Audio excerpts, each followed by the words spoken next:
2023년 캐나다의 영주권을 받은 사람 중 특정한 한 나라 국가 출신의 이민자가 전체 이민자의 30% 정도를 차지하면서 캐나다가 그 특정 국가를 위한 이민자의 나라가 되는 것이 아니냐는 우려가 있습니다. 안녕하세요. 게라쇼의 푸틴입니다. 최근 캐나다 위기에 대한 이야기가 많습니다.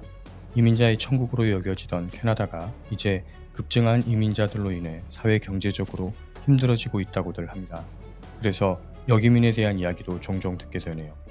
캐나다가 이민자를 받아들이는 수를 하향 조정해야 된다는 주장은 이미 여러 곳에서 나오고 있습니다.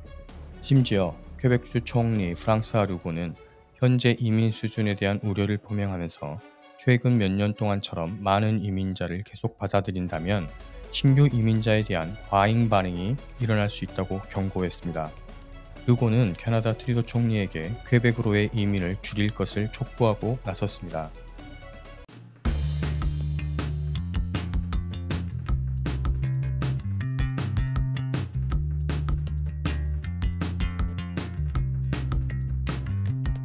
이민자 수에 대한 논의는 자연스레 캐나다의 가장 중요한 이슈가 되고 있고, 보수와 진보를 떠나서 거의 모든 정치인들이 이민자 수를 줄이는 데 동의하는 것처럼 보입니다. 그럼에도 불구하고 이민자 수를 줄이는 것은 경제 침체를 감안해야 하는 복잡한 사안이기 때문에 쉽지 않은 결정이 될 것입니다. 케라쇼에서는 이민자 수를 조정하는 만큼이나 중요한 문제를 제기하고자 합니다. 바로 이민자 수용에 있어서 국가별 쿼터제를 실시해야 한다는 것입니다. 이것을 실현시키기 위해서는 여러분의 도움이 절실하게 필요하다는 점을 말씀드리고자 합니다. 캐나다는 세계적으로 잘 만들어진 이민 시스템을 보유하고 있다고 인정받고 있습니다. 이 점을 부인할 수 없지만 캐나다의 이민 시스템에도 여러 가지 문제점이 있다는 것이 점점 드러나고 있습니다.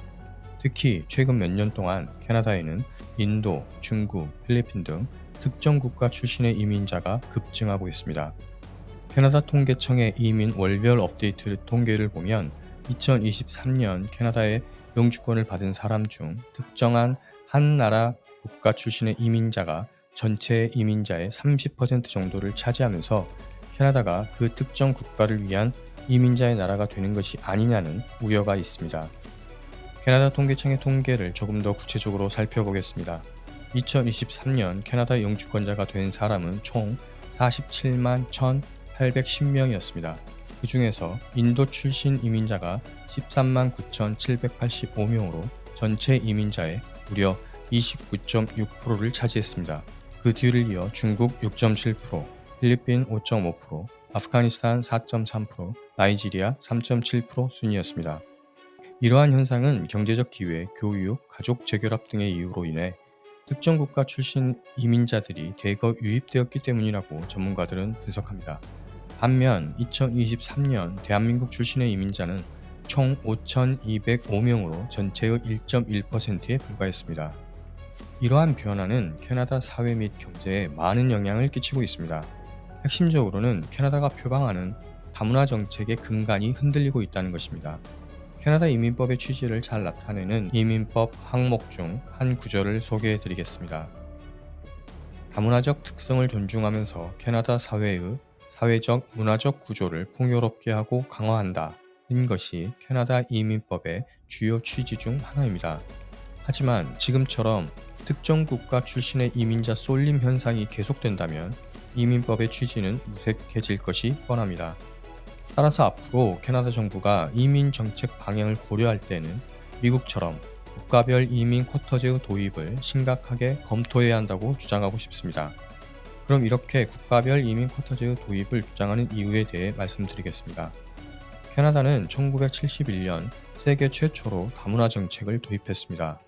모자이크로 상징되는 다문화 정신이 사회에 깊이 뿌리내릴 수 있도록 정부 차원에서 통합과 포용의 메시지도 계속 발표하고 있습니다. 지난 7월 1일 트루도 총리의 캐나다데이 기념 연설을 함께 보시죠. Hello, everyone. Happy Canada Day. Our rights and freedoms are never guaranteed. They're safeguarded every day by trailblazers, journalists, activists, organizers, people who want to keep building a country where we can disagree, sometimes passionately, but where we always come together in the pursuit of something greater than ourselves. A country where everyone has a fair shot, no matter who they are, where they come from, how they pray, or whom they love. Those are the values that hold us together as Canadians. It's the reason so many people around the world save up everything they have and leave behind everything they know to be part of our story. It's a story that includes injustices, ones that we're confronting on our shared path of reconciliation. It's a story of learning that we're stronger not in spite of our differences, but because of them. Happy Canada Day.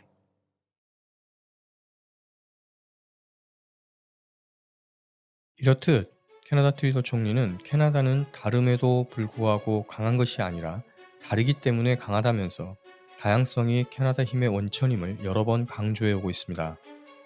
이렇듯 캐나다는 다문화를 존중하고 수용하는 사회를 지향합니다. 그러나 특정 국가 출신의 이민자가 급증하면서 발생할 수 있는 여러 가지 문제점도 이제는 반드시 고려해야만 합니다. 첫 번째로 문화적 불균형을 초래할 수 있습니다. 특정 국가 출신 이민자들이 급증할 경우 문화적 다양성의 균형이 무너질 수 있습니다. 이는 다문화 사회의 본질을 훼손할 수 있으며 일부 지역에서는 특정 문화가 지배적이 되는 현상이 발생할 수 있습니다. 다음으로는 사회적 통합에 어려움이 발생할 수 있습니다. 특정 국가 출신 이민자들이 집중적으로 거주하는 지역에는 사회적 통합이 어려워질 수 있다는 말입니다. 이는 지역 사회의 단합과 상호 이해를 저해할 수 있으며 잠재적인 갈등을 초래할 수 있습니다. 마지막으로 경제적 불균형도 초래할 수 있습니다. 특정 지역이나 산업에 특정 국가 출신 이민자가 과도하게 몰리는 현상이 발생하게 되면 해당 지역과 산업의 임금 하락이나 취업 경쟁 심화 등 문제가 발생할 수 있습니다. 이 지점에서 우리는 캐나다와 미국의 이민 시스템을 비교해 볼 필요가 있겠습니다. 미국의 이민 시스템은 국가별 쿼터제를 도입하여 특정 국가 출신 이민자의 비율을 조절하고 있습니다. 미국 이민서비스국에 따르면 2023년 미국은 각 국가별로 연간 최대 7%의 이민자만 수용할 수 있도록 합니다. 즉, 나라별로 전체 이민자의 7%를 넘지 않도록 조정한다는 것입니다. 이러한 제도를 통해서 특정 국가 출신 이민자가 과도하게 집중되는 것을 방지하고 있습니다. 이러한 제도는 다양한 국가 출신의 이민자를 균형 있게 수용하고 특정 국가 출신 이민자가 급증하는 현상을 방지하기 위해 미국 이민 시스템에 도입되었습니다. 이 제도는 각 국가별로 연간 수용 가능한 이민자 수를 제한함으로써 다양한 문화적 배경을 가진 이민자들이 고르게 분포될 수 있도록 하고 있습니다. 여전히 미국 이민 시스템에도 문제가 있습니다만 국가별 이민 쿼터제는 사회적 통합을 촉진하는 데 기여하고 있는 것으로 평가되고 있습니다. 만약 캐나다가 국가별 이민 쿼터제를 도입할 경우에는 문화적 다양성이 유지되고 사회적 통합이 원활하게 될 것이며 이민자 간의 경제적 균형도 촉진할 수 있을 것입니다. 여러분, 캐나다 이민 시스템에 국가별 쿼터제를 도입하자는 주장은 특정 국가 출신의 이민자를 차별하거나 비방하려는 의도가 아님을 명확히 하고 싶습니다. 이는 단지 캐나다의 다문화 사회를 유지 발전시키고 더 나아가 다양한 문화적 배경을 가진 이민자들이 고르게 분포되어 사회적 통합과 경제적 균형을 촉진하기 위한 방안 중 하나입니다. 캐나다는 다문화를 존중하고 수용하는 사회로서 모든 이민자들이 공정하고 평등하게 대우받을 수 있도록 우리 모두 노력해야 합니다. 정리하자면 최근 캐나다의 특정 국가 출신 이민자의 급증은 여러 가지 사회적, 경제적 문제를 초래하고 있습니다. 이를 해결하기 위해 미국과 같은 국가별 쿼터제를 도입하는 방안을 검토해 볼 필요가 있습니다. 2025년 10월에는 제45회 캐나다 연방선거가 예정되어 있습니다. 캐나쇼에서는 각 정당과 후보자들이 이민법에 국가별 쿼터제를 도입하여 실시하는 공약을 준비하도록 촉구하는 캠페인을 벌려가겠습니다. 이러한 주장에 동의하신다면 캐나쇼와 함께 다양한 캠페인에 함께해 주십시오. 지금까지 캐나쇼의 푸틴이었습니다. Good day and good luck.